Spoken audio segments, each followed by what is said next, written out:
संविधानको रक्षाको लागि पनि नेकपा एमालेको जित अनिवार्य छ, अनिवार्य आवश्यकता छ। त्यसकारणले गर्दाखेरि संविधानको रक्षाको लागि, लोकतन्त्रको रक्षाको लागि र हामीले सुरु गरेका सबै विकास निर्माणका कामहरूलाई फेरि पनि अगाडि बढाउनको लागि नेकपा एमालेको जित अनिवार्य छ।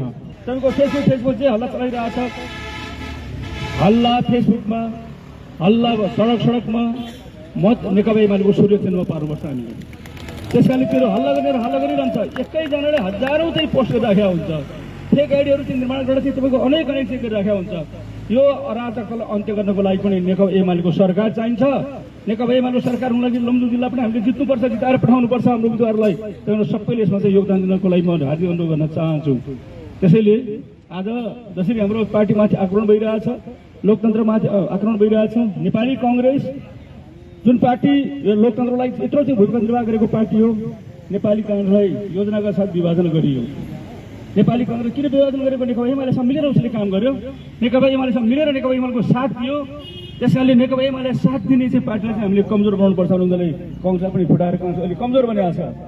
त्यसकारणले गर्दाखेरि नेपालको लोकतन्त्र माथि हमला गरेको कुरा के नेकपा एमालेलाई एक्लो बनाउन चाहन्थ्यो, नेकपा एमालेलाई टुक्राउन चाहन्थ्यो। हामी उनीहरूको सबै षड्यन्त्रबाट छिरेर 11औं राष्ट्रिय महाधिवेशन सम्पन्न गरेर आफ्नो अध्यक्ष छानेका छौँ, आफ्नो पदाधिकारी छानेका छौँ, आफ्नो नेताहरू छानेका छौँ। नेकपा एमाले जहिले पनि पहिलो पार्टी हो, मुलुकमा प्रतिगमन भयो, हाम्रो कार्य सरकार चाहिँ गिर्यो, हाम्रो प्रतिनिधि सभा भङ्ग गरियो, हाम्रो अदालतहरू सबै जलाइए, हाम्रो पुलिसका चाहिँ हतियारहरू सब खोसियो। यो सबै चिजको सामना गर्ने पार्टी, यसको विरोध गर्ने पार्टी, जनताले ल्याएको अधिकार खुसीको बारेमा प्रतिगमन भयो, प्रतिक्रान्ति भयो, त्यसको हामी डटेर सामना गर्छौँ। संविधान च्याक्न पाइँदैन, प्रतिगमन हामी सच्याउँछौँ, यो प्रतिक्रान्तिको घटना हामी उल्टाउँछौँ भनेर नारा जुलुस लाउने पार्टी, यो चाहिँ सारा कुराको खबरदारी गर्ने पार्टी हाम्रो पार्टी मात्रै हो। अरूले गरेन, अरू सडकमा आएन, अरू अहिले पनि कुनै तपाईँले आन्दोलन देख्न सक्नुहुन्न। हामीले त वडामा, टोलमा, गाउँमा, पालिकामा, जिल्लामा र मुलुकका चाहिँ ठुल्ठुला सहरहरूमा हामीले आफ्नो रणनीतिक अडान राखेका छौँ। मुलुक बचाउने आह्वान गरेका छौँ, लोकतन्त्र बचाउने आह्वान गरेका छौँ, संविधानको रक्षालाई आह्वान गरेका छौँ र विकास निर्माणको यो अभियान जुन हाम्रो पालामा सुरु भएको छ, दुनियाँमा कहीँ पनि छन् यस्तो चमत्कारको कुराहरू। हामी कहिले आफूले गरेको विकास हामी देख्न सक्दैनौँ। मुलुकमा चाहिँ भुइँचालो आयो, भुइँचालोले चाहिँ तबाह गर्यो, धेरै 9,000 भन्दा बढी मान्छेहरू मारिए, लाखौँ मान्छेहरू घरबार दिनु भयो, 7 लाख भन्दा बढी घरहरू नष्ट भयो। तर त्यो 7 लाख घर 4 वर्षभित्रै सबै पुनर्निर्माण गर्ने क्षमता बोकेको त्यसो एउटा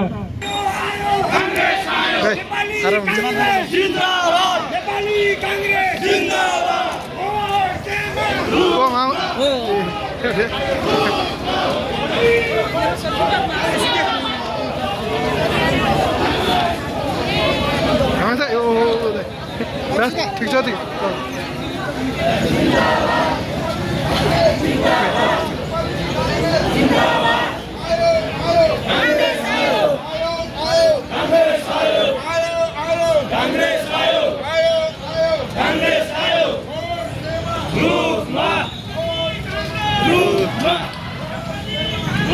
विशेषतः यो पहिले पनि भएको हो, अहिले पनि निर्वाचन भइरहेको छ। विशेषतः कारण चाहिँ मलाई के लाग्यो भने जुन खालको इस्यु बेसमा पोलिटिक्स हुनुपर्ने जुन एजेन्डाको आधारमा त्यो हुन सकेको छैन। त्यसैले र जनताले जनताको आधारभूत चिज जुन खालको सेवा, जुन खालको सुविधा को लागि जुन खालको उठान हुनुपर्ने माथि सदनमा त्यो उठ्न सकेको छैन। र कानुनमा जुन समस्याहरू छन्, विभिन्न खालको सेवा सुविधा कामको लागि त्यो चाहिँ कानुनको गाँठो फुकाउने काम भएको छैन। र त्यसलाई मेन रूपले समाजमा रहेको त्यो समस्यालाई विश्लेषण गर्ने र सम्पूर्ण किसानदेखि लिएर पत्रकारदेखि लिएर उद्यमीदेखि लिएर व्यवसायदेखि लिएर विभिन्न सेवामा अथवा व्यवसायसँग सम्बन्धित व्यक्तित्वहरूसँग बसेर छलफल गरेर उहाँहरूबाट आएको निष्कर्षलाई हामीले सदनमा उठाउनु पर्यो।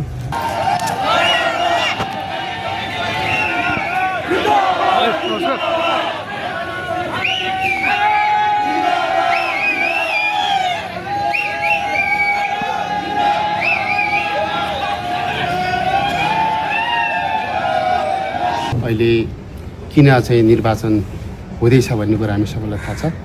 मुख्य गरी यो देशको संविधानलाई रक्षा गर्नको लागि र यो आम जेनजीहरू जसले यो स्थिर सरकार, भ्रष्टाचार रहित चाहिँ सरकार निर्माण गर्नको लागि जसरी जेनजीहरूले यो ठुलो चाहिँ मात्रामा प्रोटेस्ट गर्दै यो क्रान्तिको रूपमा स्थापित गरेको यो आन्दोलनलाई सम्मान गर्दै समग्र लमजुङ जनताको विकास गर्दै लमजुङको समृद्धि र यो संविधानको रक्षा गर्दै आगामी दिनमा लमजुङ जिल्लाको तर्फबाट एउटा चाहिँ प्रतिनिधिको हैसियतले यो संविधानको रक्षा गर्दै समग्र नेपालको चाहिँ राष्ट्र स्वाधीनता र देशको विकासको लागि समृद्धिका लागि मेरो उम्मेदवार रहेको छ। हाम्रो पार्टीको तर्फबाट मलाई अघि सारेको छ।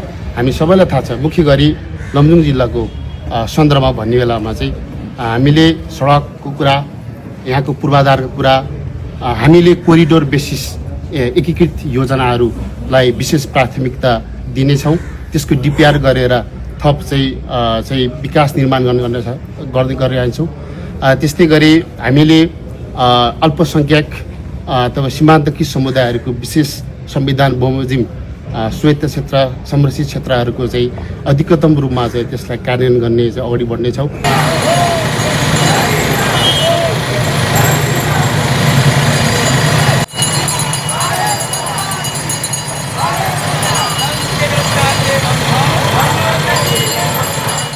जस्ता युवाहरू देश फर्कने वातावरण भएन। अब हामी फर्केको मान्छेलाई पनि अलिकति यो नैराश्यता आउने स्थिति भएकोले र नयाँ आउने साथीहरू, फर्कन खोज्ने साथीहरूलाई पनि यो अवस्था देखेर विरक्ति र फेरि आएका साथीहरू पनि फर्कने अवस्था देखिसकेपछि होइन, हामी बाहिर बसेर नेतृत्वले काम गरेन भनेर उनीहरूलाई गाली गर्न नैतिकताले दिएन। त्यसको सट्टा उहाँहरूलाई अब हामीले सम्मानपूर्वक विस्थापित गरेर यो देश अब बनाउनुपर्छ।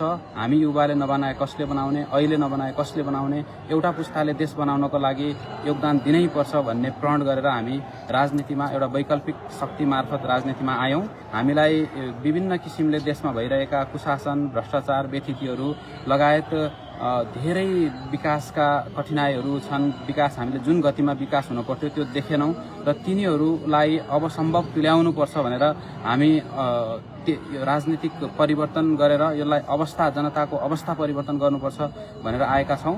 मैले चाहिँ समाजलाई माथि उठाउनको लागि राजनीतिमा नै घुमिनु पर्दो रहेछ। त्यो घुमिनुको लागि त्यसै घुमिएको होइन, लमजुङलाई पनि बनाउने, लमजुङको अवस्था र देशको अवस्थालाई मनन गरेर विदेशी चलखेलबाट टाढा राखेर आफ्नो देशलाई हामी आफैले नै, नेपाली जनताले नै माया गर्नुपर्छ। त्यो माया गर्यो भने मात्रै आफ्नो देशलाई बनाउँछु, राम्रो गर्छु भन्ने सद्भावना उठोस् र त्यसको लागि मलजल गर्नको लागि आफूले केही गर्न सकिन्छ कि भन्ने मेरो मुख्य लक्ष्य हो। त्यसमा हाम्रो पार्टीले बोकेको राज संस्था, हिन्दू राष्ट्र र यो प्रदेश खारेज र प्रत्यक्ष निर्वाचित प्रधानमन्त्रीको उसमा गर्यो भने मात्रै यो व्यवस्थालाई राम्रो बनाउन सक्छ भन्ने उद्देश्य पार्टीको भयो। तर त्यही पार्टीमा लागेँ र त्यही पार्टीबाट नै राम्रो हुनसक्छ। अरू पार्टी हामी अहिले वास्तवमा भन्यो भने गणतन्त्र र राजतन्त्र भन्ने, राजतन्त्र त हामीले राजतन्त्र होइन, हामी राज संस्था हो। तर दुई फ्याकमा भयो अहिले नेपालको राजनीति भने चाहिँ हामी एक्लै सिङ्गल राप्रपा पुरै अरू पार्टी 124 कति पार्टी छ त्यो पार्टीको एगेन्स्टमा हामी लड्दैछ। तर हाम्रो सिद्धान्त र विचार, पार्टीको नेताको कार्यकर्ता उनीहरूको व्यवहार हेर्दाखेरिमा यही एउटा पार्टीले मात्रै देशलाई जोगाउन सकिन्छ, राम्रो बनाउन सकिन्छ।